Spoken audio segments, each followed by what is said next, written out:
आज की तारीख में ये अजीबोगरीब एक कैच-22 सिचुएशन में फंसा हुआ है क्या किसान? राज्य सरकार कह रही है हम नहीं खरीदेंगे क्योंकि केंद्र सरकार नहीं लेने को तैयार। केंद्र सरकार कहती है भैया हमने पहले ही मना कर दिया था, पिछले साल बड़ी मान मनव्वल के बाद आपसे खरीदा था। संदीप जी, तो ये एक मिनट सुनिए ना, राज्य और केंद्र की लड़ाई में ये किसान पिस रहा है कि नहीं? संदीप जी, मैं आपके इंट्रोडक्शन को बहुत ध्यान से सुन रहा था और उसी इंट्रोडक्शन में कम से कम तेलंगाना वाला जो विषय है उसके उत्तर भी आपके इंट्रोडक्शन में थे। देखिए, कोई भी फसल का उत्पाद जो है डिमांड सप्लाई सिचुएशन अर्थात मांग आपूर्ति सिचुएशन के विपरीत नहीं हो सकती। ठीक है, 10.6 मिलियन टन जो है कुल उत्पाद हुआ है, जिसमें एफसीआई ने कहा है कि 6 मिलियन टन को खरीदने के लिए तैयार है। और ये उत्पाद आमतौर पर जो है पैडी का ये रबी सीजन में होता था अक्टूबर में। जनवरी तक के डेटा है कि जनवरी में ये दुगना तिगना जो है इसको एक्सपैंड किया गया। तो जब राज्य सरकार को स्पष्ट निर्देश दिए जा रहे थे कि यहाँ आपूर्ति ये जो डिमांड की सिचुएशन ऐसी नहीं है, आप इस पर थोड़ा रोक लगाए, क्या राज्य सरकार की जिम्मेदारी नहीं बनती थी कि वो भी वहां के किसानों को गाइड करे या उनको जो है दूसरे फसल उपजाने की ओर प्रेरित करे?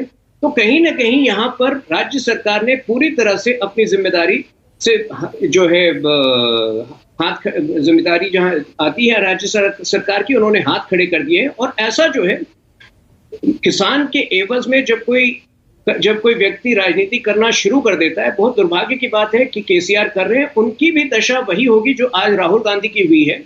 क्योंकि किसान के जो अगर आप जेन्युइन विषय उठाते हैं तो मैं आपसे सहमत हूं, लेकिन ये धमकी देना कि 24 घंटे के अंदर अगर आप करें, ये पूरी तरह से अपनी राजनीति। अच्छा तो मुझे एक चीज समझाइए। नहीं मैं कोई पीछा थोड़ा छोड़ने वाला हूं टीआरएस का, पर मुझे एक चीज समझाइए।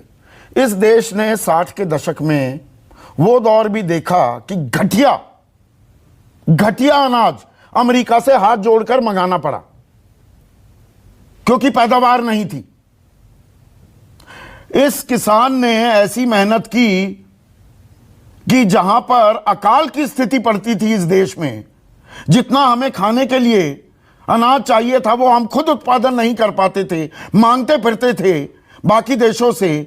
आज हम ओवर प्रोडक्शन कर रहे हैं तो किसान ज्यादा उपजाए। मैं अभी राज्य और केंद्र की राजनीति से थोड़ा सा अलग हट रहा हूं, तो ज्यादा उपजाने की सजा मिलेगी किसान को कि नहीं खरीदते, हम क्या करें? संदीप जी, आप हमेशा डेटा पे जाते हैं। मैं आपको बताऊं 2020-21 में रिकॉर्ड तोड़ प्रोक्योरमेंट सरकार ने किया है सारे खाद्य पदार्थ के, वो राइस हो जाए, पैडी हो जाए, वो व्हीट हो जाए, सारे के अगर आप डेटा नहीं सारे मत कहिए, 2 तक ही अटके रहिए।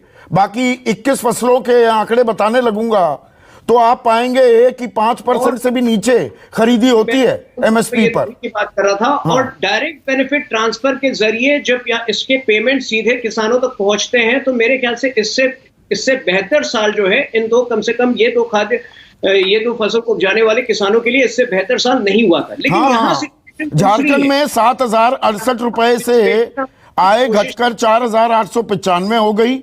मध्य प्रदेश में 9,740 से घटकर 8,339 रुपए हो गई। अपनी मेड को कितने रुपए देते हैं? तो एक मिनट ऐसे ही सवाल पूछ रहा हूं। घर में मेड आती होगी ना साफ सफाई के लिए, कितने पैसे देते हैं मेड को? दुगनी हुई है, उसका हाथ नहीं है क्या? एक मिनट मुझे बताइए ना, अपनी मेड को कितने पैसे देते हैं घर पे जो आती है? आती होगी ना? लगभग 3,000 एक को और लगभग 3,000 दूसरे को पूरे। अच्छा, बड़ा सस्ता। मुझे भी 1-2 कोई आउटसोर्सिंग कराइएगा, मुझे बताइएगा। मेरी जरूरतें आपके जैसा ख्वाहिशी नहीं है ना। अच्छा। मैं बड़ा सरल जीवन जीता हूँ। अच्छा, तो ये सरल जीवन जीने वाला झारखंड में पूरा परिवार 4,895 रुपए कमा रहा है। 5 आदमियों का किसान का परिवार 4,895 डायरेक्ट बेनिफिट ट्रांसफर के बावजूद। नहीं, देखिए, जहां तक सरकार की जिम्मेदारी बनती है सर, ये तो आप अभी के डेटा बता रहे हैं।